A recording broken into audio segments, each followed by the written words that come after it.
Hello, I'm about to tell you a true story. The men in black warned everyone that if they talked, the punishment would be severe. I was not a witness, but I'm going to tell you what the witnesses said. This may indeed get me in trouble with the men in black. This is the most cover-up UFO story. It is considered ultra-top secret because it involved a live red-skinned reptilian whose craft was shot down by a secret experimental laser gun in Brazil. I wrote this story in my best-selling Amazon book called We're Not Alone, and here's the proof. I'm going to read that story from the book that called The Red-Eye Reptilian Found Alive. It's just one of 40 top documented UFO cases from my book, and it's by Ken Sylvester. Sit back and let me entertain you with this bizarre story. The Red-Eyed Reptilian Found Alive. The greatest UFO story ever told, and one of the most bizarre ET stories of the century that has been forgotten. When the story was first reported by the media worldwide, it seemed more like a science fiction story or a plot for a Steven Spielberg movie. Despite overwhelming evidence, it just seemed too hard to believe. A live alien found hiding in some weeds against a cinder block wall? On January 13th in Varginha, Brazil, around 5 a.m., Carlos de Souza sees the cigar-shaped craft which looks to be in trouble as it is wobbling and losing altitude. He knows it's going to crash soon. He follows it to a farmer's field where it has crashed. He gets out of his car. Within 5 minutes, the military, alerted by NORAD, showed up in a not very friendly mood. They started pushing around, sticking their guns, their rifles at him, and ordered him to leave right now and never say a word to anyone. You saw nothing. About 30 minutes later, he stops at a gas station. Within minutes, he's confronted by the same two men from the Men in Black. They know his name, where he lives, and mention the names of all his family members. You're never to speak of this again. If you do, the punishment will be severe. This is told to all the witnesses. So he disappears and hides for 26 years. It's the most secretive and cover-up UFO story by both Brazil and the United States. In 2024, the fireman who found one of the dead aliens leaked a short video showing the brown-skinned alien lying dead in a field near the town. The video had been kept secret for 28 years.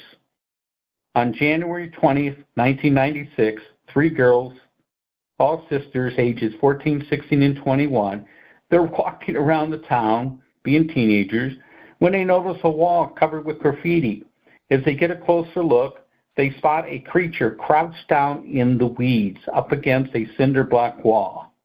They thought it was the devil. The girls are frightened, so they run away.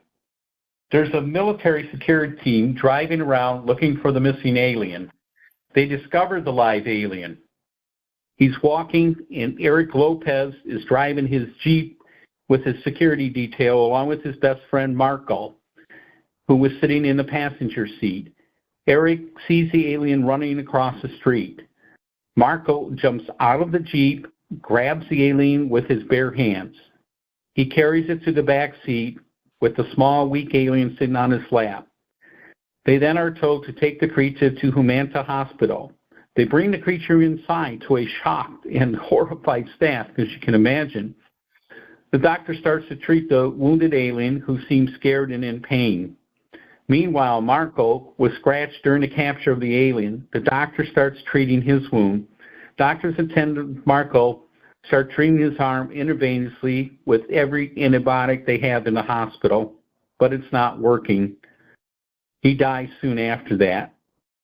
He also had been working on the alien, and the alien also died within a couple hours after coming into the hospital. He wasn't able to save the alien. Now, for proof, we bring in Dr. Jack Mack, a psychiatrist from Harvard University, to interview the witnesses. Dr. John Mack is a renowned psychiatrist.